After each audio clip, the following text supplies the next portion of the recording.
안녕하세요. 저는 이옥순입니다. 올해 69세가 되었고 두 아이의 어머니입니다. 얼마 전 큰 결정을 내렸습니다. 바로 집 비밀번호를 바꾼 것입니다. 처음에는 이렇게까지 해야 하나 고민도 많았지만 오랜 생각 끝에 내린 결론이었어요. 제 이야기를 들으면 왜 이런 결정을 했는지 이해하실 수 있을 겁니다. 사실 저는 이 결정을 내리기까지 많은 밤을 지새웠습니다. 자식들이 오지 못하게 하는 것이 과연 옳은 일인가? 내가 너무 과민하게 반응하는 것은 아닌가? 스스로를 수없이 되돌아봤습니다. 하지만 자식들로부터 받는 상처는 더 이상 견딜 수 없을 만큼 컸습니다. 남편이 세상을 떠난 후 집은 저에게 유일한 안식처였습니다. 하지만 이곳에서조차 자식들로 인해 상처받는다면, 이 집마저 저를 지켜주지 못한다면 저는 어디에서 위로를 받을 수 있을까요? 그래서 저는 용기를 내어 결단을 내렸습니다. 집 비밀번호를 바꾼 후 자식들이 더 이상 들어올 수 없게 된 것이죠. 이 결정이 자식들에게는 충격일 수도 있겠지만 저는 제 삶을 지키기 위한 최선의 방법이라고 생각합니다. 여러분이 제 이야기를 들으며 저의 마음을 이해해 주셨으면 합니다. 자식들을 사랑하지 않는 것이 아닙니다. 오히려 너무나도 사랑하기에 그들의 무관심과 냉대가 더욱 아프게 다가오는 것입니다. 저의 이야기를 통해 많은 분들이 부모로서의 고충을 이해하고 공감해 주셨으면 합니다. 이제부터 제 이야기를 차근차근 들려드리겠습니다. 제 남편과 저는 두 아이를 정말 사랑하며 키웠습니다. 아들 민수와 딸 수진이는 저희 부부의 자랑이었죠. 민수는 어릴 때부터 장난꾸러기였고 수진이는 언제나 웃는 얼굴로 주변을 밝게 했어요. 가족여행도 자주 다니고 주말마다 함께 시간을 보내며 많은 추억을 쌓았습니다. 그때는 우리 가족이 정말 행복했어요. 어릴 적 민수는 항상 에너지가 넘쳤습니다. 하루는 집 앞 공원에서 민수가 자전거를 타다가 넘어져 크게 울었죠. 제가 달려가서 민수를 안아주며 눈물을 닦아주었을 때 민수는 저를 꼭 껴안고 울음을 그치던 기억이 납니다. 그때 저는 이 아이가 언제나 제 곁에서 안전하고 행복하게 자라기를 바랬습니다. 수진이는 언제나 웃음이 많아 집안 분위기를 밝게 만들어 주었어요. 수진이 웃음소리는 마치 햇살 같아서 힘든 일도 수진이의 웃음 한 번에 사라지는 것 같았어요. 우리 가족은 주말마다 소풍을 갔습니다. 가까운 산으로 등산을 가기도 하고 바닷가로 드라이브를 가기도 했어요. 한 번은 캠핑을 가서 밤하늘의 별을 보며 서로의 꿈을 이야기했던 기억이 납니다. 민수는 그때 축구 선수가 되고 싶다고 했고 수진이는 피아니스트가 되고 싶다고 했어요. 저와 남편은 아이들의 꿈을 응원하며 그들이 원하는 것을 할 수 있도록 최선을 다해 지원했습니다. 아이들이 학교에 들어가면서 저희 부부는 더욱 바빠졌습니다. 민수의 축구 시합을 보러 다니고 수진이의 피아노 연주회를 준비하며 늘 아이들과 함께 시간을 보냈습니다. 민수가 처음으로 축구 시합에서 골을 넣었을 때 저는 너무 기뻐서 눈물이 날 정도였어요. 수진이가 처음으로 피아노 연주회에서 연주를 끝냈을 때 관객들의 박수 소리에 저 역시 가슴이 뭉클했습니다. 가족여행도 자주 다녔습니다. 여름에는 해수욕장으로, 겨울에는 스키장으로 떠나곤 했습니다. 한 번은 제주도로 가족여행을 갔는데 그곳에서 함께 자전거를 타며 아름다운 풍경을 즐겼던 기억이 납니다. 그때 수진이가 자전거를 타다가 넘어져 무릎을 다쳤는데 민수가 얼른 달려가서 동생을 일으켜 세우며 위로해주던 모습이 지금도 눈에 선합니다. 이렇게 저희 가족은 많은 시간을 함께 보내며 행복한 추억을 쌓았습니다. 저는 그 시절이 너무나도 그립고 다시 돌아갈 수만 있다면 무엇이든 할 수 있을 것 같아요. 하지만 시간이 지나면서 아이들은 점점 저희 부부의 곁을 떠나 각자의 삶을 살게 되었습니다. 그때는 아이들이 성장하고 독립하는 것이 자연스러운 일이라고 생각했지만 지금 돌아보면 그때부터 이미 아이들과의 거리가 점점 멀어지고 있었던 것 같습니다. 그렇기에 자식들이 저를 멀리하게 된 지금 그들과의 추억이 더욱 소중하게 느껴집니다. 이 추억들이 저에게는 큰 위로가 되지만 동시에 자식들이 더 이상 제 곁에 없다는 사실이 더욱 가슴 아프게 다가옵니다.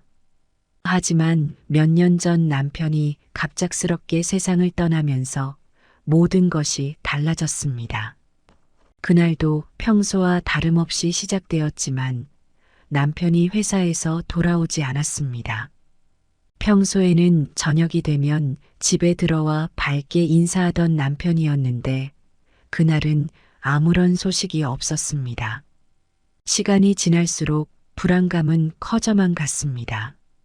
그리고 결국 병원에서 걸려온 전화 한 통이 우리의 인생을 송두리째 바꿔놓았습니다. 남편은 심장마비로 세상을 떠났고 저는 그 소식을 듣는 순간 온몸이 얼어붙는 것 같았습니다. 한순간에 저의 반쪽을 잃어버린 기분이었어요. 남편은 저의 삶의 동반자였고 우리 가정의 기둥이었습니다. 그의 부재는 저에게 너무나 큰 충격이었고 그 슬픔을 어떻게 견뎌야 할지 알 수 없었습니다. 저의 삶은 그 순간부터 전혀 다른 모습으로 바뀌기 시작했습니다.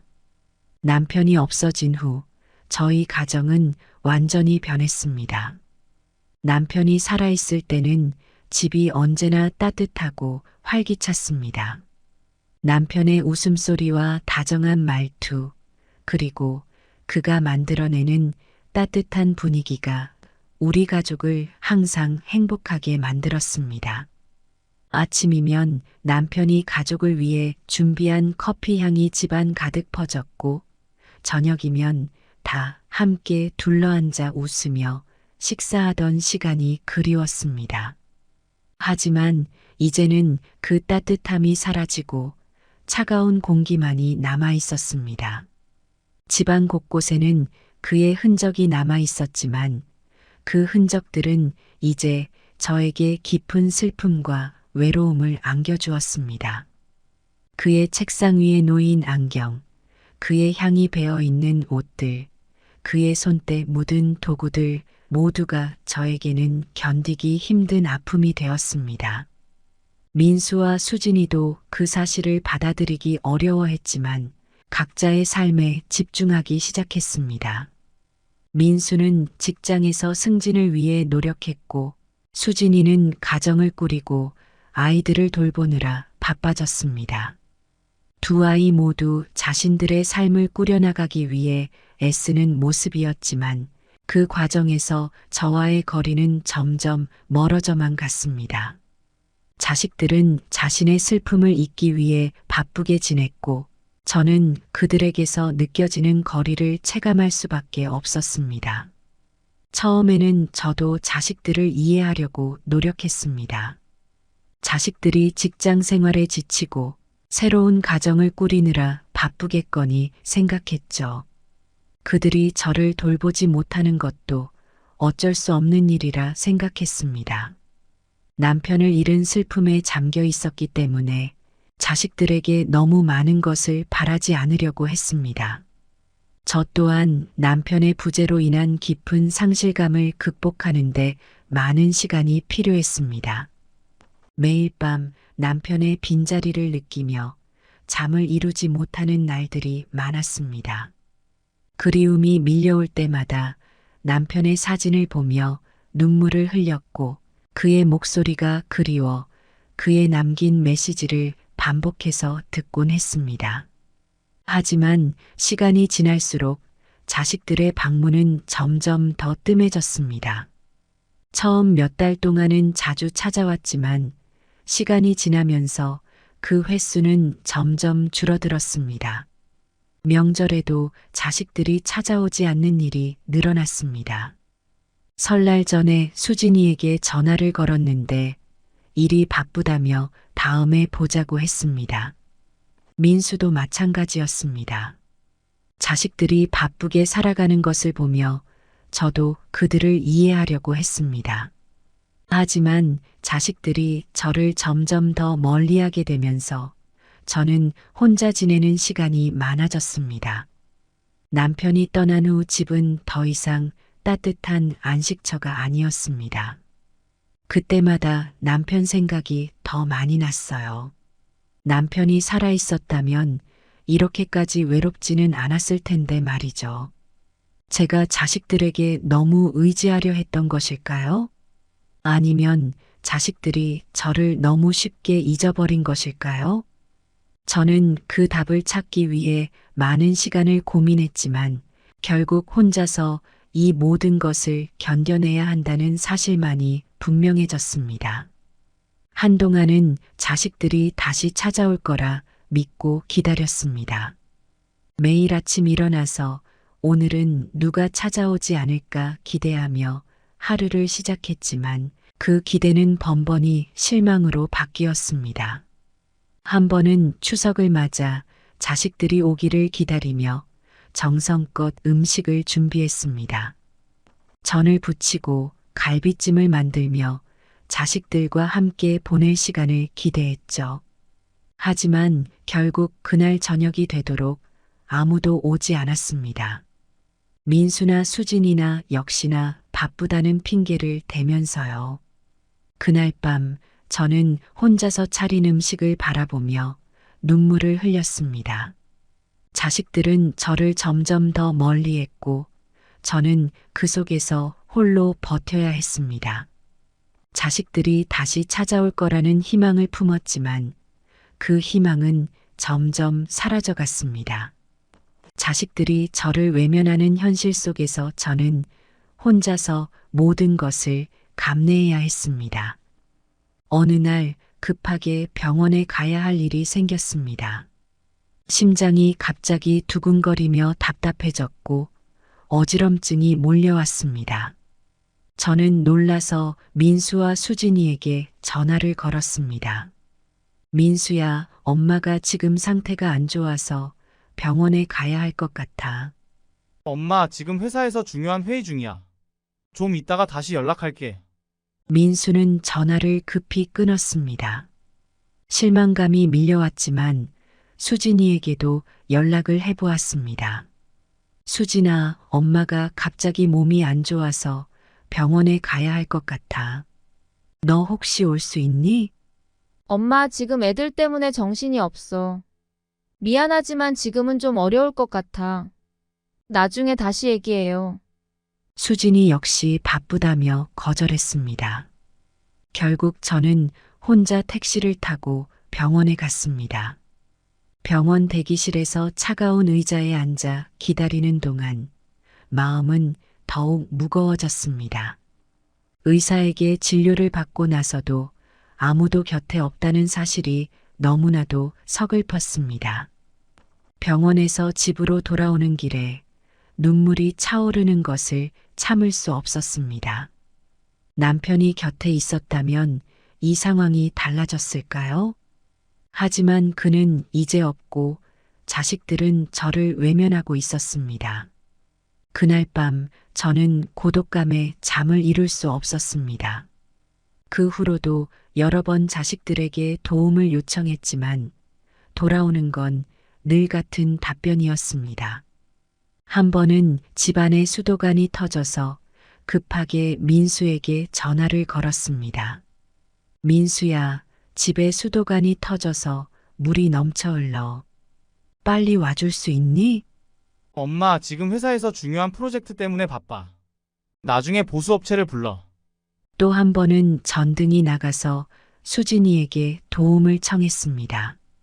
수진아, 집 전등이 나갔어. 방서방이 좀 와줄 수 있니? 엄마 지금 이 사람 출장 중이라서 못 갈 것 같아. 그냥 전기기사를 불러. 자식들의 이런 반응이 반복될수록 저는 점점 더 지쳐갔습니다. 자식들에게는 제가 더 이상 우선순위가 아니란 사실이 너무나도 분명해졌습니다. 자식들은 바쁘다는 이유로, 시간이 없다는 이유로 늘 저를 뒷전으로 밀었습니다. 한 번은 고관절이 아파서 병원에 다녀왔을 때였습니다. 그때도 혼자였습니다. 치료를 받고 집으로 돌아왔을 때 저는 너무 지쳐 있었습니다. 다시 민수에게 전화를 걸었습니다. 민수야, 엄마가 오늘 병원에 다녀왔는데 너무 힘들어. 엄마, 정말 미안한데 지금 바빠요. 나중에 전화할게. 실망스러웠지만 수진이에게도 전화를 걸었습니다. 수진아, 엄마가 오늘 병원에 다녀왔어. 엄마 오늘은 애들 학원 데려가야 해서 통화할 시간이 없어. 다음에 통화해. 그날 저는 혼자서 저녁을 준비하고 혼자서 집안을 정리했습니다. 자식들이 더 이상 저를 돌보지 않는다는 사실이 점점 더 분명해졌습니다. 그들의 바쁘다는 말 속에 숨겨진 무관심이 저를 더욱 외롭게 만들었습니다. 제 68번째 생일이 다가왔습니다. 평소에는 자식들이 생일을 챙겨주지 않더라도 그저 지나가는 날로 생각했지만 이번에는 특별히 자식들과 함께 시간을 보내고 싶었습니다. 한 해 한 해 지나면서 느껴지는 고독감과 외로움이 더욱 커졌고 자식들과 함께 시간을 보내는 것이 절실해졌습니다. 그래서 며칠 전부터 민수와 수진이에게 연락을 했습니다. 민수야, 이번 주 금요일에 엄마 생일인데 너 시간 좀 낼 수 있겠니? 같이 저녁 먹으면 좋겠어. 엄마, 미안해요. 그날 회사에서 중요한 프로젝트 때문에 야근해야 할 것 같아요. 다른 날은 안 될까요? 민수의 대답은 예상했지만 그래도 실망스러웠습니다. 그래도 수진이는 다를 거라 생각하며 전화를 걸었습니다. 수진아, 이번 주 금요일 엄마 생일이잖아. 같이 저녁 먹으면서 생일 축하해 줄 수 있을까? 엄마 그날은 애들 학원 스케줄 때문에 정말 어려울 것 같아요. 미안해요. 나중에 따로 시간 내서 봐요. 수진이도 바쁘다는 이유로 거절했습니다. 자식들이 저를 위한 시간을 낼 수 없다는 사실이 너무나도 슬펐습니다. 그래도 생일을 그냥 지나치기 싫어서 혼자서라도 작은 축하를 하기로 했습니다. 생일 당일 저는 근처 빵집에서 작은 생일 케이크를 하나 사서 집으로 돌아왔습니다. 집안은 적막했고 고요함 속에서 제 발걸음 소리만이 울렸습니다. 식탁에 케이크를 올려놓고 초를 켰습니다. 케이크 위에 불이 밝혀지자 저의 마음도 조금은 밝아지기를 바랬지만 오히려 고독함만이 더 크게 느껴졌습니다.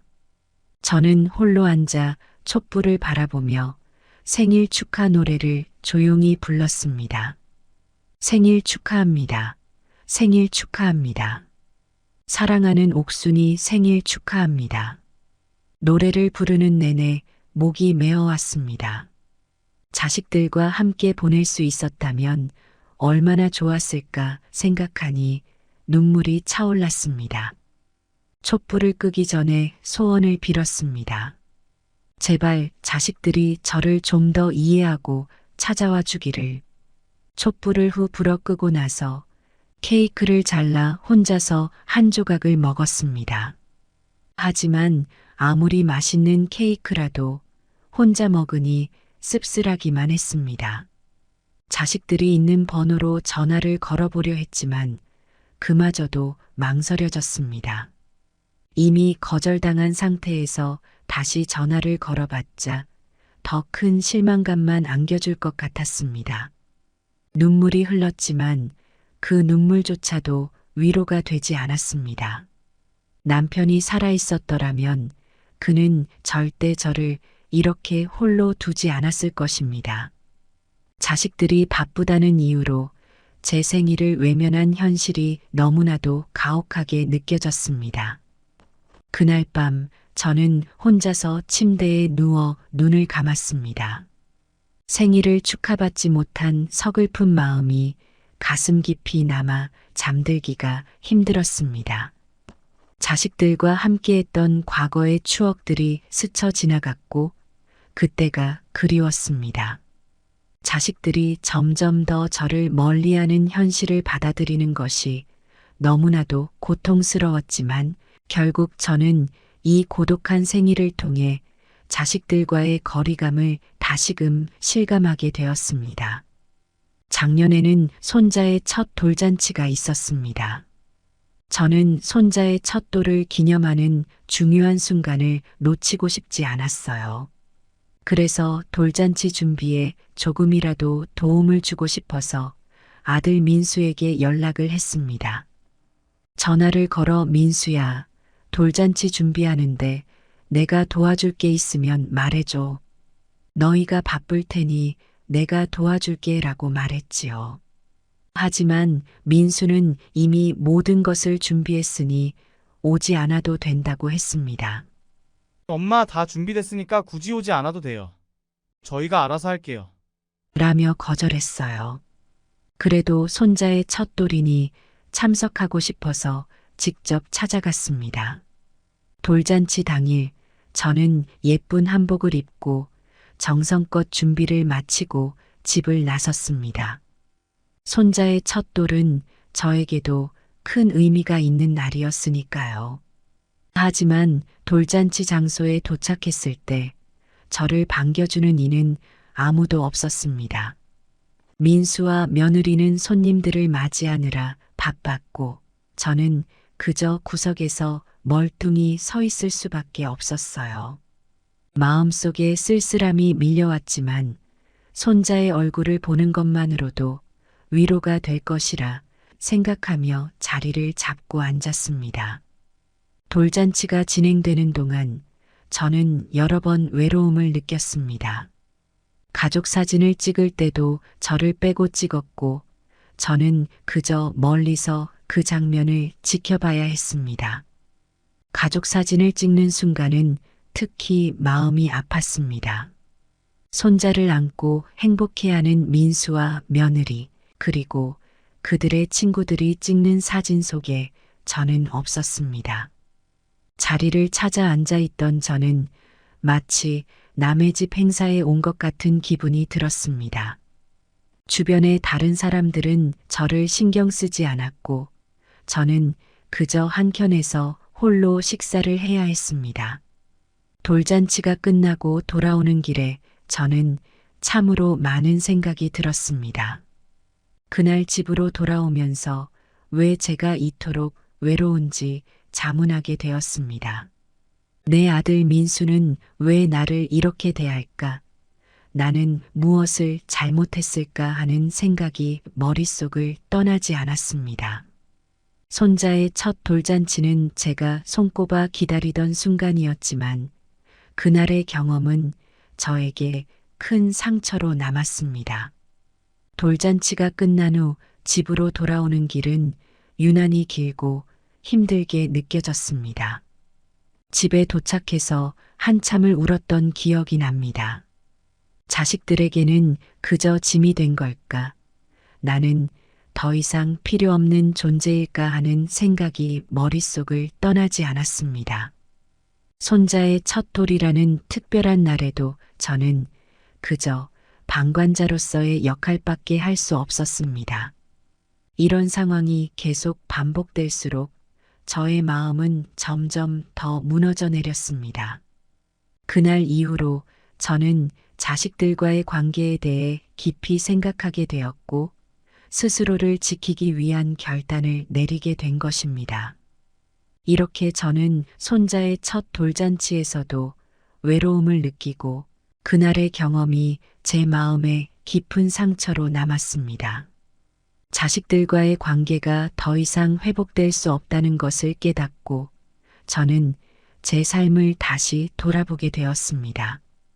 자식들이 저를 찾아오지 않더라도 스스로를 지키기 위해 집 비밀번호를 바꾸기로 결심한 것은 이런 일련의 경험들 때문이었습니다. 그날의 기억은 저에게 많은 것을 깨닫게 해주었고 더 이상 외로움에 지지 않기로 마음먹게 된 계기가 되었습니다. 몇 달 전 제 인생에서 또 하나의 큰 사건이 있었습니다. 그날도 평소처럼 주방에서 저녁을 준비하고 있었습니다. 불 앞에서 요리를 하고 있었는데 순간적으로 기름이 튀면서 불길이 치솟았습니다. 너무 놀라서 당황했지만 급하게 소방서에 신고를 했습니다. 소방차가 도착하기까지의 시간이 너무 길게 느껴졌습니다. 불길은 순식간에 번졌고 저는 어찌할 바를 몰랐습니다. 다행히 소방관들이 신속히 도착해서 화재는 큰 피해 없이 진압되었지만 그 후에도 집안 정리를 해야 했습니다. 주방은 엉망이었고 연기 냄새는 집 안 곳곳에 배어 있었습니다. 몸이 좋지 않은 상태에서 모든 걸 혼자 해결하려니 힘에 부쳤습니다. 나이도 있고 체력도 예전 같지 않아 집안 정리를 혼자 다 하기에는 너무 버거웠습니다.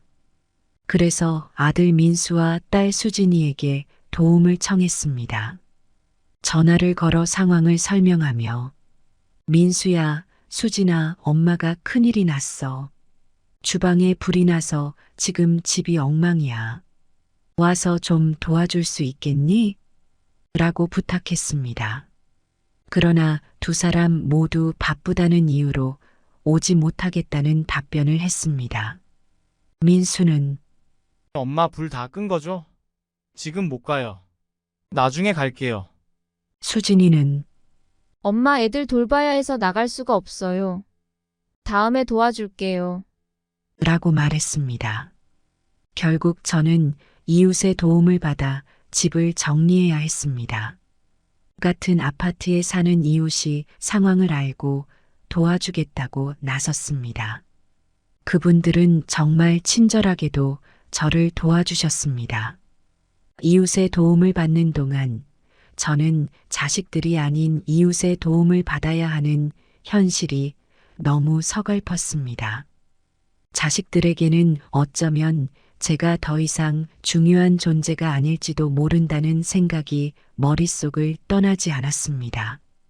이웃들이 주방을 정리하고 집안 곳곳에 배어있는 연기 냄새를 없애기 위해 환기를 시키고 그릇과 주방 도구들을 하나하나 닦아주는 모습을 보면서 눈물이 났습니다. 이분들의 따뜻한 마음과 손길에 감사하면서도 자식들에게는 이러한 따뜻함을 기대할 수 없다는 현실이 너무 가슴 아팠습니다. 그날 이후로 저는 자식들과의 관계에 대해 더욱 깊이 생각하게 되었습니다. 민수와 수진이의 바쁜 생활을 이해하려고 노력했지만 부모로서 이런 긴급 상황에서조차 도움을 받을 수 없다는 사실은 참으로 큰 상처로 남았습니다. 저는 더 이상 자식들에게 의지할 수 없다는 것을 깨달았고 이 사건은 제 결심을 더욱 굳게 만들었습니다.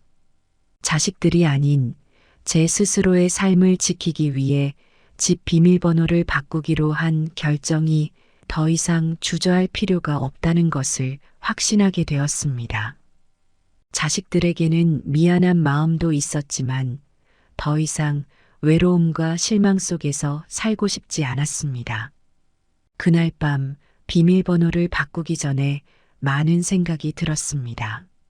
자식들에 대한 그리움과 실망, 그리고 나 자신을 지키고자 하는 의지가 뒤섞여 머릿속을 복잡하게 만들었습니다. 자식들이 부모에게 이렇게까지 무관심할 수 있다는 사실이 저를 깊은 상처로 몰아넣었습니다. 새 비밀번호를 입력하면서 저의 손은 떨렸습니다. 이 결심이 옳은지 자식들이 이 변화를 어떻게 받아들일지 걱정되었습니다. 그동안 자식들에게 실망하며 살아온 시간이 머릿속을 스쳤고 매번 저에게 다가오지 않는 자식들을 기다리며 느꼈던 외로움과 고독감이 다시금 떠올랐습니다. 하지만 제 마음속 깊은 곳에서는 이 결정이 필연적이라는 것을 알고 있었습니다. 더 이상 자식들에게 실망하지 않기 위해 그리고 나 자신을 지키기 위해 저는 이 결정을 내려야만 했습니다. 비밀번호를 바꾸고 난 후 저는 한동안 집안에서 울었습니다. 자식들에게 이러한 결정을 내릴 수밖에 없는 내 자신이 서글펐습니다. 하지만 이 결정을 통해 저는 자식들이 저를 얼마나 소중히 여기고 있는지 깨닫게 되기를 바랬습니다.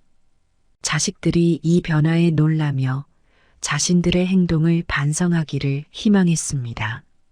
처음에는 마음이 무거웠고 자식들이 언제 찾아올지 모른다는 불안감과 함께 그들이 비밀번호가 바뀐 것을 알았을 때의 반응이 두려웠습니다.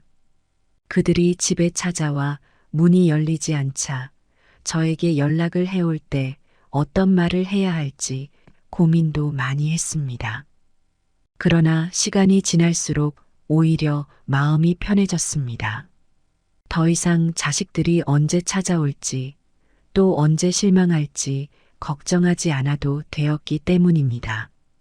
자식들의 방문을 기대하면서 매일매일 실망하던 그 시간이 이제는 저에게 자유를 주었습니다. 더 이상 누군가의 방문을 기다리며 불안해하지 않고 제 삶을 스스로 꾸려나갈 수 있게 되었습니다. 비밀번호를 바꾼 것은 저에게 새로운 시작을 의미했고, 이제는 자식들이 아닌 나 자신을 위한 시간을 보내기로 결심했습니다. 비밀번호를 바꾼 후 저는 새로운 삶의 방향을 찾기 시작했습니다. 더 이상 자식들의 방문을 기다리며 하루하루를 보내지 않기로 결심했습니다. 대신 저는 새로운 취미를 찾고 동네 친구들과 더 많은 시간을 보내기 시작했습니다. 저희 동네에는 다양한 동호회와 활동이 있었습니다. 그 중에서 저는 오랫동안 잊고 지냈던 그림 그리기를 다시 시작하기로 했습니다. 젊었을 때부터 그림 그리기를 좋아했지만 결혼하고 아이를 키우면서 점점 멀어졌던 취미였습니다. 지역 미술 동호회에 가입하여 매주 모임에 참석했고 그곳에서 만난 사람들은 저에게 많은 위로와 격려를 주었습니다. 처음에는 붓을 잡는 것조차 어색했지만 시간이 지날수록 점점 손에 익숙해졌습니다. 캔버스 위에 색을 입히고 내 마음속 풍경을 표현하는 과정은 저에게 큰 기쁨이 되었습니다. 그림을 그리면서 느끼는 평온함과 성취감은 저에게 큰 위안이 되었습니다. 자식들에 대한 그리움과 서운함도 점차 그림 속에 녹아들어갔습니다. 또한 동네 친구들과 더 자주 만남을 가지게 되었습니다. 아파트 단지 내 같은 동네에 사는 비슷한 나이대의 분들과 친분을 쌓았습니다. 함께 산책을 하거나 작은 모임을 열어 이야기를 나누며 외로움을 잊었습니다. 때로는 서로의 집에서 차를 마시며 담소를 나누기도 했습니다. 친구들과의 대화는 저의 외로움을 덜어주었고 새로운 에너지를 얻을 수 있게 해주었습니다. 각자의 인생 경험과 지혜를 나누면서 저 또한 많은 것을 배울 수 있었습니다. 자식들과의 관계로 힘들어하는 것은 저 혼자만의 문제가 아니라는 것을 알게 되었고 서로를 위로하고 격려하며 힘을 얻었습니다.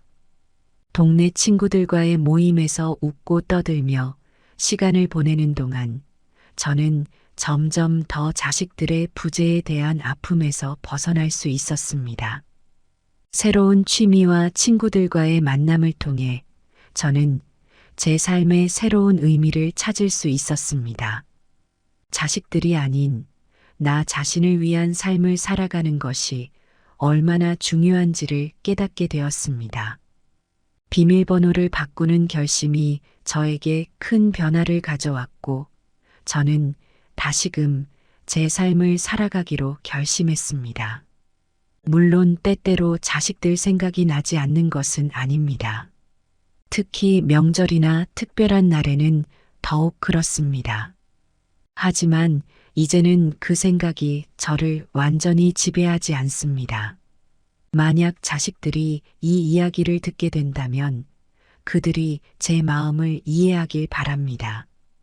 부모의 사랑은 무한하지만 때로는 그 사랑이 상처가 될 수 있다는 것을 알아주었으면 좋겠습니다. 제가 내린 결정이 그들에게도 큰 깨달음이 되길 바랍니다. 부모로서 자식들을 위해 최선을 다해왔지만 자식들의 무관심은 저에게 깊은 상처를 남겼습니다. 자식들에게 마지막으로 하고 싶은 말은 부모의 사랑을 당연하게 여기지 말라는 것입니다. 부모는 언제나 자식들을 위해 존재하지만 그 사랑도 한계가 있습니다. 자식들의 무관심과 방치는 부모에게 깊은 상처를 남깁니다. 부모의 사랑을 소중히 여기고 그 사랑을 표현하는 것이 얼마나 중요한지를 자식들이 깨닫길 바랍니다. 저는 비밀번호를 바꾸며 자식들에게 이러한 메시지를 전하고자 했습니다. 여러분도 저와 같은 상황에 처해 있다면 자신을 잃지 말고 끝까지 스스로를 지켜나가길 바랍니다. 부모로서 자식들에게 무조건적인 사랑을 주는 것도 중요하지만 스스로의 삶을 지키는 것도 중요합니다. 이 경험을 통해 저는 진정한 독립의 의미를 배웠습니다. 나이가 들어감에 따라 오히려 더 강해져야 한다는 것, 그리고 타인에 대한 기대보다는 자신을 믿고 의지해야 한다는 것을 깨달았습니다. 이제 저는 새로운 삶을 시작할 준비가 되었고 앞으로 어떤 변화와 도전이 올지 기대하고 있습니다. 이 결정은 단순히 비밀번호를 바꾸는 것 이상의 의미를 지녔습니다. 이는 제 삶의 새로운 장을 여는 시작점이었습니다. 자식들에 대한 기대와 의존에서 벗어나 저 자신의 행복과 가치를 찾아가는 여정의 첫걸음이었습니다. 비록 쉽지 않은 결정이었지만 이를 통해 저는 더 강하고 독립적인 사람으로 거듭날 수 있었습니다. 여러분도 저와 같은 상황에 처해 있다면 자신을 잃지 말고 끝까지 스스로를 지켜나가길 바랍니다. 부모로서 자식들에게 사랑을 주는 것도 중요하지만 스스로의 삶을 지키는 것도 중요하니까요. 매일 아침 6시 저는 교통봉을 들고 학교 앞 횡단보도에 서요. 춥고 어두운 겨울 아침이지만 이제는 이 시간이 편안하게 느껴져요. 아이들은 저를 교통할머니라고 부르며 반갑게 인사를 건네고 동네 사람들은 제가 은퇴한 교사라서 일어나 보다 생각하시는 것 같아요. 교통봉에 달린 LED 불빛이 깜빡이는 소리만이 고요한 새벽을 깨우고 있네요. 할머니, 오늘도 일찍 나오셨네요. 순찰 도는 김경희가 늘 그렇듯 따뜻한 커피를 건네줘요. 감사합니다. 김경희님. 오늘은 많이 춥네요. 할머니도 이제 조금 늦게 나오셔도 아니에요. 이게 제 일상이 됐어요. 김경희는 매일 이렇게 커피를 건네주곤 해요. 처음엔 거절했지만 이제는 그의 따뜻한 마음을 받아들이기로 했지요. 멀리서 첫차 소리가 들리고 하나 둘 등교하는 아이들의 발걸음 소리도 들려요. 새벽 공기는 쌀쌀하지만 이제는 익숙해졌어요. 40년이란 세월을 매일같이 이 자리에 서다 보니 이 시간이 제 하루의 시작이 되었네요. 할머니, 안녕하세요. 그래. 오늘도 일찍 왔구나. 조심히 건너가렴. 첫 등교 시간까지는 아직 1시간 정도 남았어요. 하지만 저는 항상 이 시간에 나와서 아이들을 기다리죠. 단 하루도 늦은 적이 없어요. 동네 사람들은 제가 은퇴한 교사라서 아이들에 대한 애정으로 이러는 거라고 생각해요. 하지만 그건 진짜 이유가 아니에요. 이제 횡단보도에 첫 아이들이 모이기 시작했어요. 아침 일찍 등교하는 아이들은 대부분 자율학습을 하러 가는 6학년들이에요. 할머니, 오늘도 감사합니다. 그래. 조심히 가거라. 아이들의 등굣길을 바라보며 잠시 생각에 잠겨요. 40년이라는 세월. 그동안 이 횡단보도를 건넌 아이들이 몇 명이나 될까요? 어떤 아이들은 이제 자신의 아이를 이 학교에 보내고 있어요. 우리 애도 할머니 덕분에 안전하게 학교 다녀요. 이런 말을 들을 때면 가슴 한켠이 아려와요. 하지만 그들은 모르겠죠. 제가 왜 이렇게 매일 단 하루도 빠지지 않고 이 자리를 지키는지. 오늘따라 하늘이 유난히 맑네요. 그날처럼 말이에요. 1983년 봄, 저는 이제 막 첫 발을 내디딘 신입교사였어요. 갓 25의 나이에 처음 담임을 맡게 된 3학년 2반은 설렘과 두려움이 공존하는 곳이었죠. 새하얀 분필 가루 묻은 손으로 칠판에 처음 제 이름을 쓰던 순간이 지금도 생생해요. 여러분, 안녕하세요. 3학년 2반 담임을 맡게 된 김순자입니다. 떨리는 목소리로 인사를 건넸던 그날, 맨 앞자리에서 햇살 같은 미소를 지어 보이던 아이가 있었어요. 선생님, 저는 박민호예요. 키가 제일 작아서 앞자리에 앉았어요.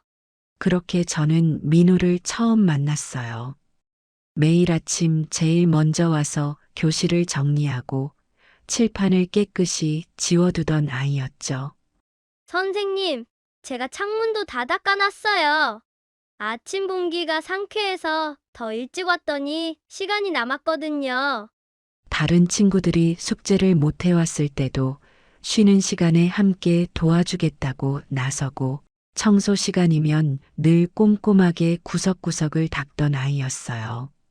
민호야, 너가 있어서 선생님이 참 든든하다. 그땐 몰랐어요.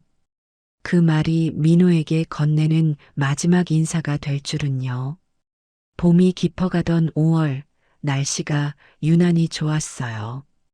벚꽃이 흩날리던 그날은 현장학습을 가기로 한 날이었죠. 자, 두 줄로 줄을 맞추세요. 매년 있는 현장학습이었지만 첫 담임인 저에겐 모든 게 새롭고 설레는 날이었어요.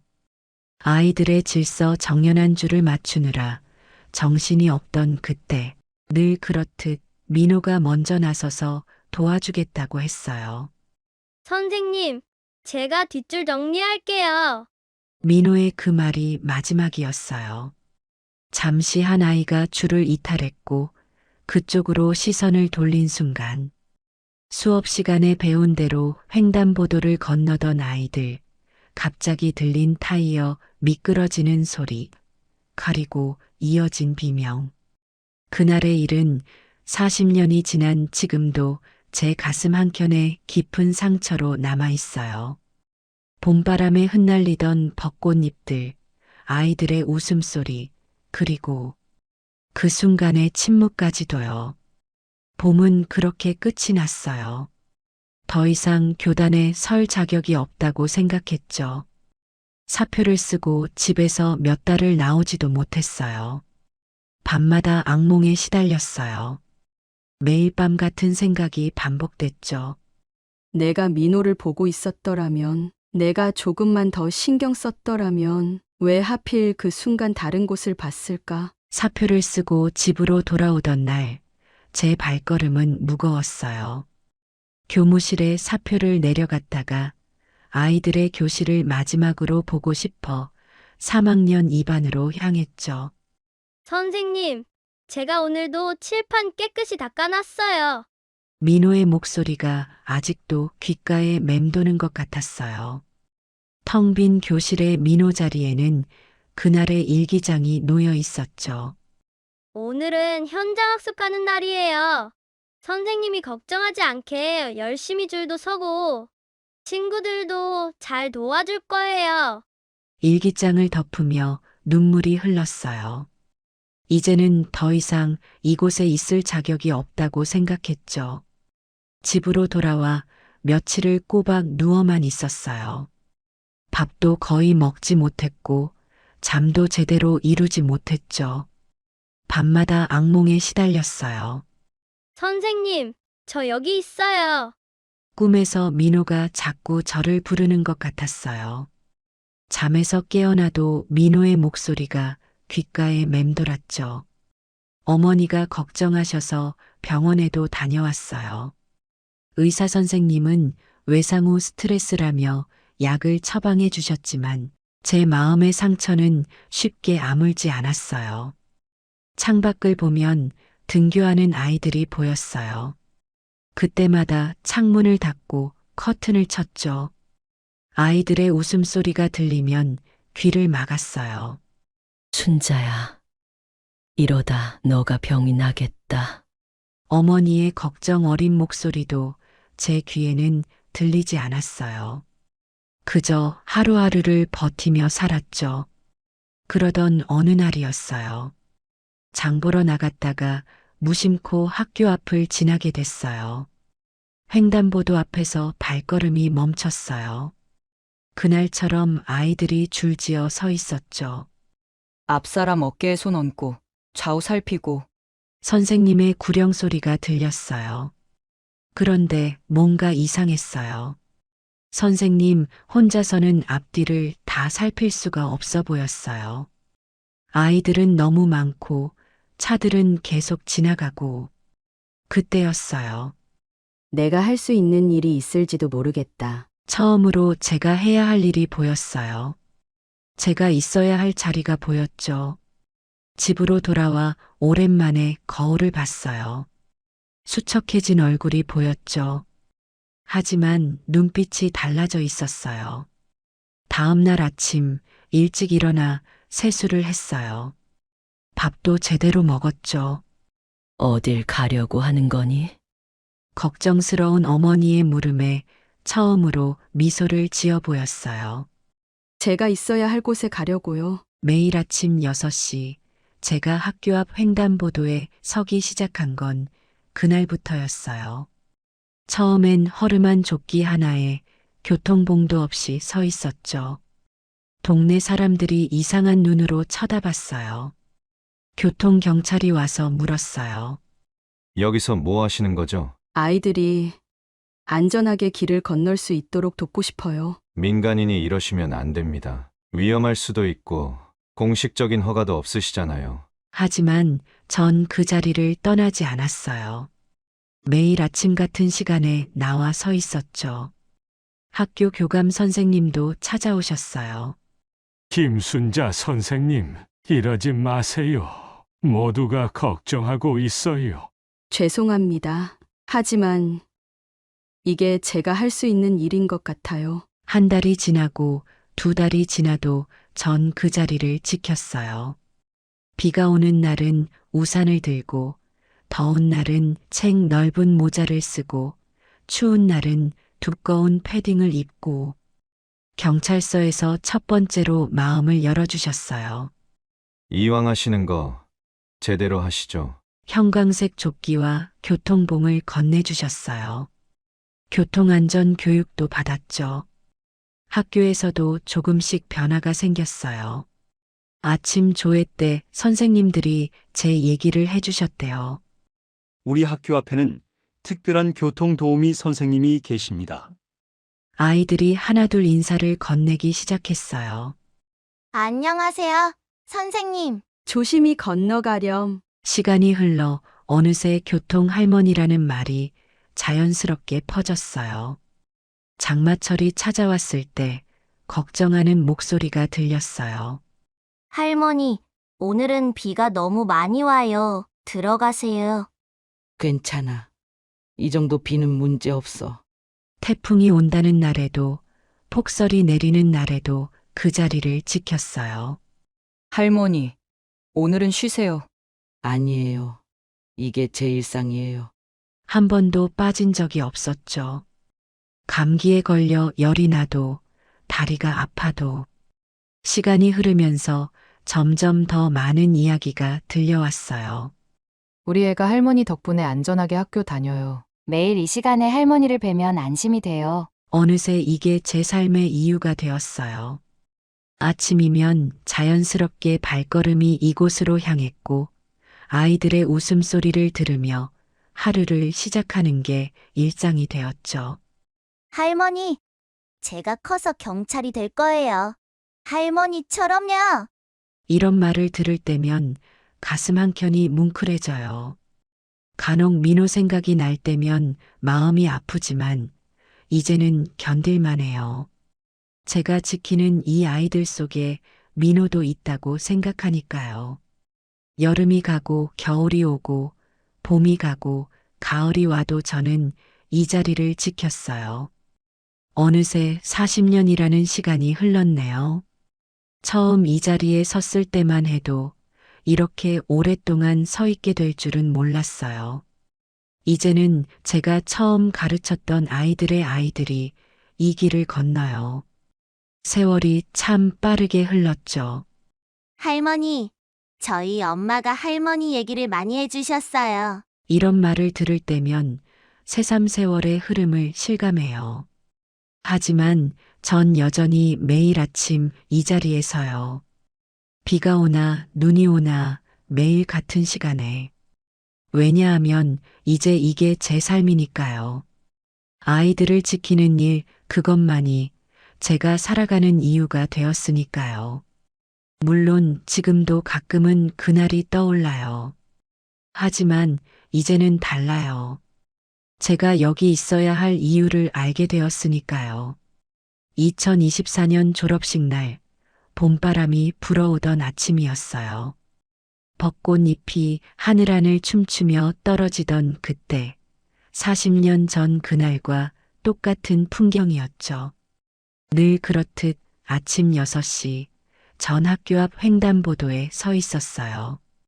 형광색 조끼를 입고 LED 교통봉을 든 채로요. 오늘은 졸업식이라 등교하는 아이들이 거의 없었지만 40년 동안 한 번도 거르지 않은 제 일장이었으니까요. 새벽 공기는 여전히 쌀쌀했어요. 가로등 불빛이 하나 둘 꺼져가는 시간, 멀리서 한 남자가 걸어오고 있었죠. 처음 보는 얼굴이었어요. 양복을 단정히 차려입은 중년 남성이었어요. 50대 초반 정도로 보였죠. 그가 제 앞에서 천천히 걸음을 멈추었어요. 그의 눈가에 깊은 주름이 잡혀 있었고 흰 머리가 희끗희끗 보였어요. 혹시 김순자 선생님이시죠? 낯선 이의 목소리가 떨렸어요. 그의 눈동자가 불안하게 흔들리고 있었죠. 마치 오랫동안 준비했던 말을 꺼내기 어려워하는 것처럼 보였어요. 네. 그런데 누구? 제 목소리도 자연스레 조심스러워졌어요. 왠지 모를 긴장감이 감돌았죠. 저는 그날 사고를 낸 운전자의 아들입니다. 순간 온몸이 얼어붙는 것 같았어요. 40년 전 그날의 기억이 파도처럼 밀려왔죠. 귓가에서 타이어 미끄러지는 소리가 다시 들리는 것만 같았어요. 남자의 얼굴이 창백해 보였어요. 마치 오랫동안 망설이다 용기를 내어 찾아온 것 같았죠. 그의 손에는 오래된 봉투 하나가 들려 있었어요. 아버지께서 돌아가시기 전에 이 편지를 전해달라고 하셨습니다. 떨리는 손으로 봉투를 내미는 그의 손가락이 하얗게 변해 있었어요. 봉투는 누렇게 변색되어 있었죠. 오래전부터 간직해온 것 같았어요. 아버지는 평생 그날의 일을 가슴에 묻고 사셨습니다. 매일 밤 악몽에 시달리셨고, 그리고 마지막 임종 직전에 저에게 모든 걸 말씀하셨어요. 그의 목소리가 점점 작아졌어요. 마치 오래된 상처를 꺼내는 것처럼 조심스러웠죠. 봉투를 받아드는 제 손도 떨렸어요. 40년 동안 이 순간을 기다렸던 것처럼, 하지만 동시에 두려웠던 것처럼.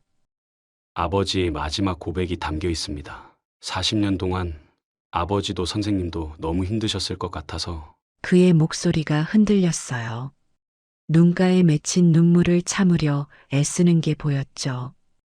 읽어보시면 아실 거예요. 그동안 선생님께서 오해하고 계셨던 것들을. 편지를 든 제 손이 점점 더 떨려왔어요. 봉투 안에 무슨 내용이 있을지, 그리고 그것이 제 삶을 어떻게 뒤흔들어 놓을지 두려웠어요. 죄송합니다. 이제야 찾아뵙게 되어. 중년 남성은 깊이 고개를 숙였어요. 그의 어깨가 흔들렸죠. 마치 오랫동안 안고 살았던 무거운 짐을 내려놓는 것처럼 보였어요. 새벽에 찬 공기가 제 뺨을 스쳤어요. 횡단보도에 서 있는 제 다리에 힘이 풀렸죠. 40년. 그 긴 세월 동안 제가 안고 살았던 것들이 무너져 내릴 것 같은 예감이 들었어요. 여기 앉으시죠. 중년 남성이 근처 벤치로 저를 부축했어요. 봄볕이 은은하게 비치는 벤치에 앉으니 멀리서 들려오는 새소리가 유난히 크게 들리는 것 같았죠. 봉투를 열기 전 잠시 망설였어요. 이 편지를 읽고 나면 제가 알고 있던 모든 것이 바뀔 것 같았거든요. 40년 동안 제가 믿어왔던 진실이 어쩌면 전혀 다른 것이었을지도 모른다는 생각에 손이 떨렸어요. 벚꽃잎이 봉투 위로 살포시 내려앉았어요. 마치 이제 때가 되었다고 말하는 것처럼. 떨리는 손으로 편지를 펼쳤어요. 오래된 종이에서는 희미한 먼지 냄새가 났죠. 잉크는 바랬지만 글씨는 또렷했어요. 존경하는 김순자 선생님께 저는 1983년 5월 그날의 운전자입니다. 첫 문장부터 가슴이 덜컥 내려앉았어요. 40년 동안 듣고 싶었던, 하지만 한편으로는 두려웠던 그 사람의 목소리. 죽기 전에 반드시 이 이야기를 전해야 한다는 생각뿐이었습니다. 그날의 진실을 선생님께서 알아야만 할 것 같았습니다. 손이 떨려와 잠시 편지를 무릎에 올려놓았어요. 옆에 앉은 중년 남성은 조용히 기다려 주었죠. 그날 선생님은 민호를 구하려 하셨습니다. 제가 모든 걸 보았어요. 숨이 멎는 것 같았어요. 차가 미끄러지기 시작했을 때 선생님은 민호를 향해 달려가셨어요. 하지만 그 과정에서 넘어지셨고 그 사이 제 차는 다른 아이를. 글씨가 흐릿해 보였어요. 눈물이 고여서였을까요? 40년 동안 선생님은 자책하셨겠지만 사실 그날 선생님은 영웅이셨습니다. 한 아이를 구하려 하셨으니까요. 단지 불운했을 뿐입니다. 가슴 한켠이 무너져 내리는 것 같았어요. 저는 그날 이후 매일 밤 악몽을 꾸었습니다. 하지만 제 고통보다 더 큰 건 선생님의 자책을 지켜봐야 했다는 겁니다. 옆에 있던 중년 남성이 조용히 손수건을 건넸어요. 매일 아침 학교 앞을 지킨다는 소식을 들었습니다. 찾아뵙고 싶었지만 그러지 못했습니다. 제가 무슨 자격으로 글씨체가 흔들리기 시작했어요. 마지막 순간에 쓴 편지임이 느껴졌죠. 이제야 용기를 내어 이 편지를 씁니다. 제 생이 얼마 남지 않았다는 걸 알게 되었으니까요. 잠시 편지를 내려놓고 깊은 숨을 들이쉬었어요. 선생님, 부디 자신을 용서하세요. 그날 선생님은 아무런 잘못이 없었습니다. 오히려 영이셨어요. 마지막 문장에서 잉크가 번져 있었어요. 눈물 자국 같았죠. 당신은 영웅이었습니다. 이 한 문장이 제 40년을 뒤흔들어 놓았어요. 그동안 제가 안고 살았던 모든 것들이 거짓이었다는 걸. 벚꽃이 흩날리는 봄날, 제 어깨를 짓누르던 무거운 짐이 조금씩 내려지는 것을 느꼈어요. 떨리는 손으로 편지를 다시 봉투에 넣었어요. 40년, 이토록 긴 세월을 제가 잘못 알고 있었다니. 선생님 이제 그만 자신을 용서하셔도 될 것 같아요. 옆자리에 앉은 중년 남성의 말이 멀리서 들리는 것 같았어요. 머릿속이 하얗게 변했죠. 그동안 제가 믿어왔던 모든 것들이 거짓이었어요. 제 잘못이 아니었다는데, 민호를 구하려 했다는데. 하지만 이상하게도 마음이 더 아팠어요. 40년 동안 제가 안고 살았던 그 무게. 그게 이렇게 쉽게 내려놓을 수 있는 것이었을까요? 선생님, 이제 편히 쉬셔도. 중년 남성의 말에 고개를 저었어요. 아니에요. 전 계속 이 자리를 지킬 거예요. 그가 놀란 듯 저를 바라봤어요. 이제는 달라졌어요. 전에는 제 죄책감 때문에 이 자리를 지켰다며. 잠시 말을 멈추고 지나가는 아이들을 바라봤어요. 이제는 이 아이들이 행복하게 자랐으면 하는 마음으로 서 있을 거예요. 더 이상 슬픔이나 죄책감 때문이 아니라 사랑하는 마음으로. 벚꽃이 살랑이는 바람에 휘날렸어요. 마치 오래된 슬픔이 흩어지는 것처럼. 민호도 이런 제 모습을 보면 좋아했을 것 같아요. 처음으로 민호의 이름을 편하게 말할 수 있었어요. 40년 만에. 그날 이후로 제 마음이 조금씩 변하기 시작했어요. 아침에 일어나면 더 이상 그 무거운 짐을 느끼지 않게 되었죠. 아이들을 바라보는 눈빛도 달라졌어요. 전에는 죄책감에 사로잡혀 그저 의무감으로 지켜보았다면, 이제는 진심으로 그들의 웃음을 지켜주고 싶어졌어요. 할머니, 오늘도 감사합니다. 뛰어가는 아이들의 목소리가 이제는 더 밝게 들려요. 매일 아침 이 자리에 설 때마다 새로운 의미를 찾게 돼요. 이제는 제 자신을 용서하는 법도 배웠고, 진정으로 아이들을 사랑하는 법도 알게 되었죠. 가끔 민호의 모습이 떠오를 때면 더 이상 죄책감에 시달리지 않아요. 대신 그 아이의 밝은 미소를 떠올리며 미소 짓게 되죠. 선생님, 정말 감사합니다. 떠나기 전 중년 남성이 깊이 고개를 숙였어요. 아니에요. 제가 감사해요. 이제야 진실을 알게 되어서. 그가 떠난 후 저는 여전히 그 자리에 서 있었어요. 하지만 이제는 달랐어요. 교통봉을 드는 손에 더 이상 무게가 느껴지지 않았고, 아이들을 바라보는 눈빛에는 따뜻함이 가득했죠. 이제 저는 압니다. 제가 왜 이 자리에 서 있어야 하는지. 더 이상 속죄가 아닌 사랑으로, 더 이상 죄책감이 아닌 희망으로. 그리고 이 마음은 앞으로도 계속될 거예요. 아침 일찍 일어났어요. 오늘은 처음으로 교통봉을 들지 않았죠. 대신 민호의 사진을 가방에 넣었어요. 문 앞에 짧은 메모를 남겼어요. 민호를 만나러 갑니다. 40년 한 번도 가보지 못했던 그곳으로 가는 발걸음이 무거웠어요.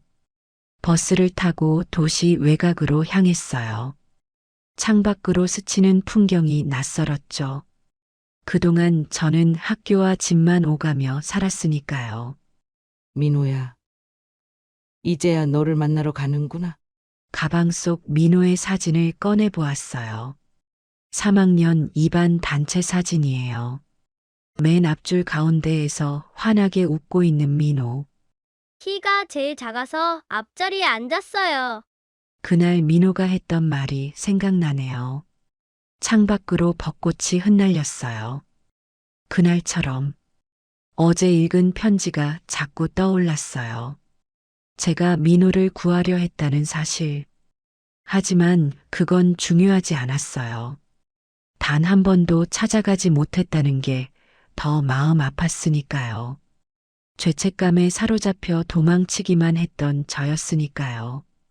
버스가 종점에 도착했어요. 묘지로 가는 길은 조용했어요. 봄바람이 불어오고 꽃들이 피어 있었죠. 마치 오늘을 위해 준비한 것처럼. 묘지 관리사무소에서 민호의 묘를 찾았어요. 40년이나 지났는데도 기록은 남아 있었죠. 미안해. 이제야 찾아왔어. 수많은 묘비 사이를 지나가며 계속 중얼거렸어요. 걸음을 멈췄어요. 1983년 5월이라고 적힌 묘비가 보였거든요. 그리고 그 아래 민호라는 이름. 다리에 힘이 풀렸어요. 무릎을 꿇고 앉았죠. 민호야. 40년 동안 하고 싶었던 말들이 목구멍에 걸려 나오질 않았어요. 선생님이 이제야 왔구나. 눈물이 앞을 가렸어요. 석양이 묘비에 붉게 물들고 있었죠. 미안해. 그동안 한 번도 찾아오지 못해서. 봄바람이 불어왔어요. 마치 민호가 제 머리를 쓰다듬어 주는 것처럼 느껴졌죠. 가방에서 민호의 사진을 꺼냈어요. 그날의 일기장도 함께. 너가 그립구나.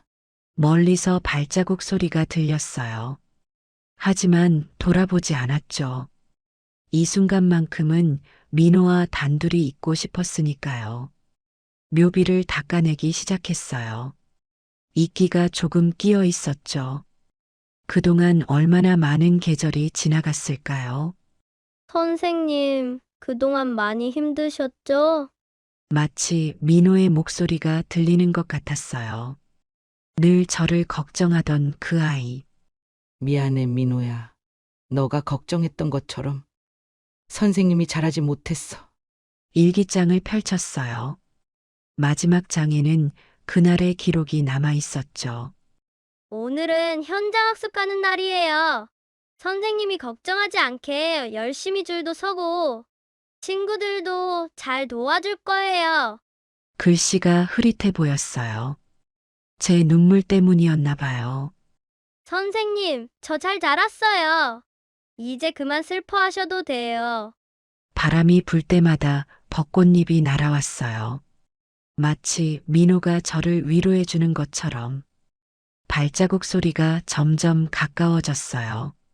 하지만 저는 계속 민호에게 이야기를 했어요. 그래. 이제는 더 이상 도망치지 않을게. 묘비를 닦고 있는데 누군가의 발자국 소리가 들렸어요. 뒤돌아보니 어제 편지를 전해준 그분이었죠. 선생님, 그의 목소리가 떨렸어요. 운전자의 아들이 천천히 제 곁으로 다가왔어요. 그도 무릎을 꿇고 앉았죠. 아버지도 이곳에 자주 오셨대요. 제 귀에 그의 목소리가 들려왔어요. 돌아가시기 전까지 매년 민호의 생일이면 꼭 찾아오셨다고 해요. 봄바람이 불어왔어요. 벚꽃잎이 묘비 앞으로 살포시 내려앉았죠. 아버지는 선생님을 늘 걱정하셨대요. 하지만 찾아뵐 용기가 없으셨다고. 저는 묘비를 닦으며 말했어요. 그날 저는 민호가 보이지 않았어요. 잠깐 다른 곳을 봤을 뿐인데 말을 잇기가 힘들었어요. 선생님, 아버지의 편지를 읽으셨잖아요. 그날 선생님은 알아요. 이제는 알아요. 묘비에 손을 대고 있으니 민호의 온기가 전해지는 것만 같았어요. 그래도 전 계속 이곳에 있을 거예요. 이제는 달라졌지만 봄볕이 따뜻했어요. 마치 민호가 저를 안아주는 것처럼. 이제는 죄책감 때문이 아니라 정말 아이들을 사랑하는 마음으로 묘비에 새겨진 민호의 이름을 어루만졌어요. 40년 만에 처음으로 마음이 편안해졌죠. 벚꽃이 계속 내려앉았어요. 마치 오늘을 위해 준비한 것처럼. 누군가가 널 생각하고 있단다. 들리지 않는 목소리로 속삭였어요. 묘비 앞에 무릎 꿇고 앉아 있으니 그날의 기억이 선명하게 떠올랐죠. 수학여행 전날 민호가 제게 건넨 쪽지가 있었어요. 선생님, 걱정 마세요. 제가 잘할게요. 그 마음을 40년이 지난 지금에서야 제대로 받아들이게 된 것 같아요. 민호야. 일기장을 다시 펼쳤어요.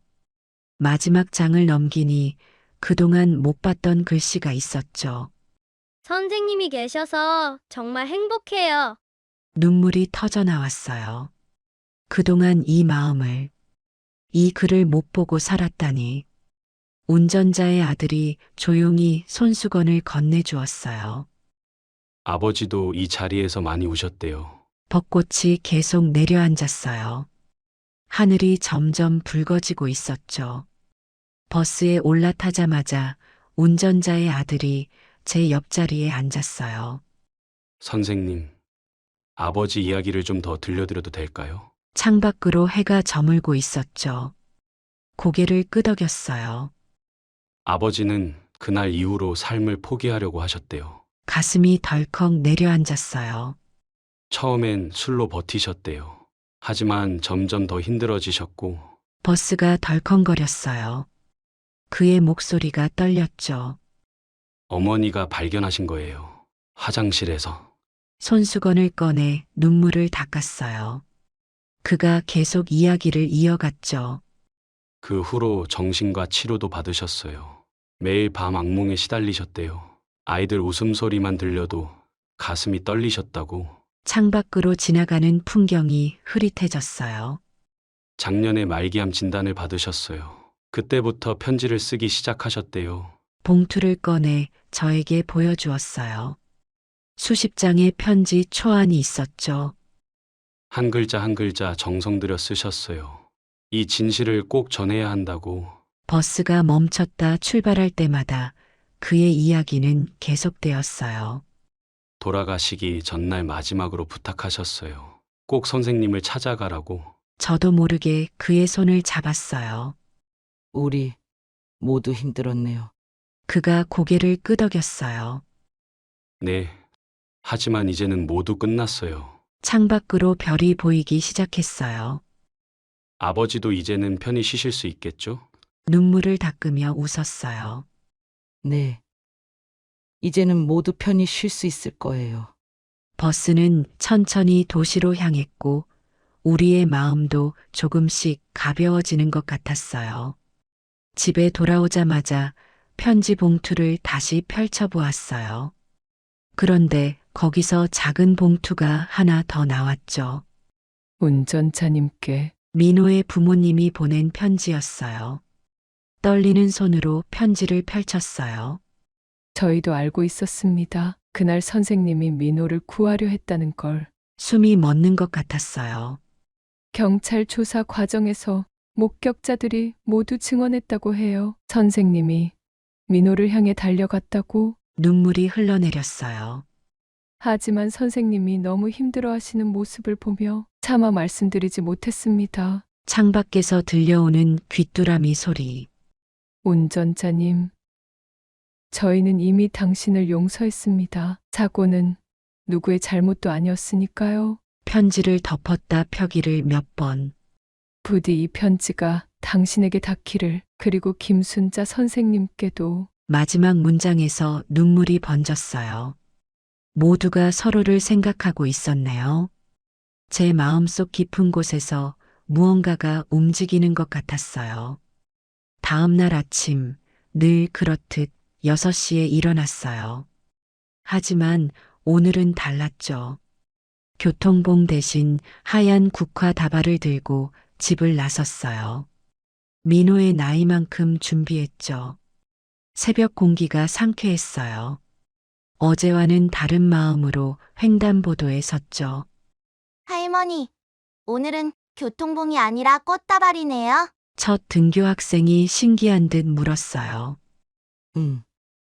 오늘은 특별한 날이란다. 하얀 꽃 한 송이를 건네며 말했어요. 이게 뭔가요? 너희들의 수호천사가 보내준 선물이야. 아이의 눈이 반짝였어요. 시간이 흐르며 아이들이 하나 둘 모여들었죠. 할머니, 저도 꽃 하나만 주세요. 저도요. 해맑은 웃음소리가 들릴 때마다 가슴이 따뜻해졌어요. 얘들아, 오늘은 민호의 생일이란다. 민호가 누구예요? 아주 오래전에 이 학교에 다녔던 아이야. 너희들처럼 밝고 착했단다. 한 송이 한 송이를 건네며 이야기했어요. 지금은 하늘나라에서 너희들을 지켜주고 있지. 어떤 아이들은 꽃을 받으며 진지한 표정을 지었고 어떤 아이들은 해맑게 웃었죠. 할머니, 민호한테 제 꽃도 전해주세요. 한 아이가 받았던 꽃을 다시 저에게 건넸어요. 그래, 할머니가 꼭 전해줄게. 점점 더 많은 아이들이 꽃을 돌려주기 시작했어요. 저도요. 저도 민호한테 드릴래요. 눈물이 나려는 걸 겨우 참았어요. 횡단보도를 건너는 아이들 손에는 하얀 꽃이 들려 있었고 제 앞에는 아이들이 돌려준 꽃다발이 쌓여갔어요. 멀리서 운전자의 아들이 걸어오는 게 보였어요. 선생님, 이 꽃들을 민호한테 가져다 줄래요? 그가 고개를 끄덕였어요. 오늘따라 하늘이 유난히 맑았어요. 벚꽃이 흩날리는 아침. 문득 민호의 미소가 떠올랐어요. 그리고 처음으로 그 미소를 떠올리며 웃을 수 있었죠. 이제는 진정으로 자유로워진 것 같아요. 할머니, 내일도 꼭 와주세요. 돌아서는 아이의 뒷모습이 민호와 겹쳐 보였어요.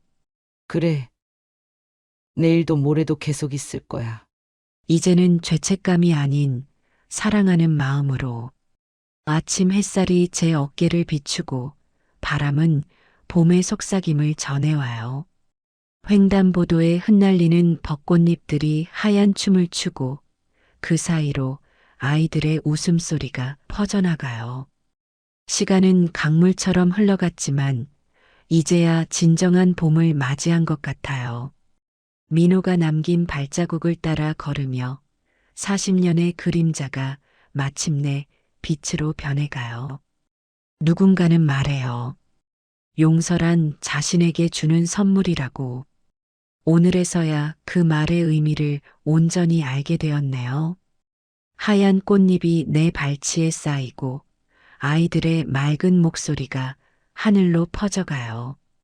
마치 민호가 저 하늘에서 미소 짓고 있는 것처럼. 이제는 알아요. 슬픔은 영원하지 않다는 걸. 봄이 오면 꽃이 피어나듯 아픔 뒤에는 반드시 치유가 찾아온다는 걸. 오늘 아침 제 마음에도 꽃이 피어났어요. 40년 동안 잠들어 있던 희망이란 꽃이, 사랑이란 이름의 꽃이 이제 더 이상 과거에 갇혀 있지 않아요. 매일 아침 이 자리에서 새로운 희망을 심을 거예요.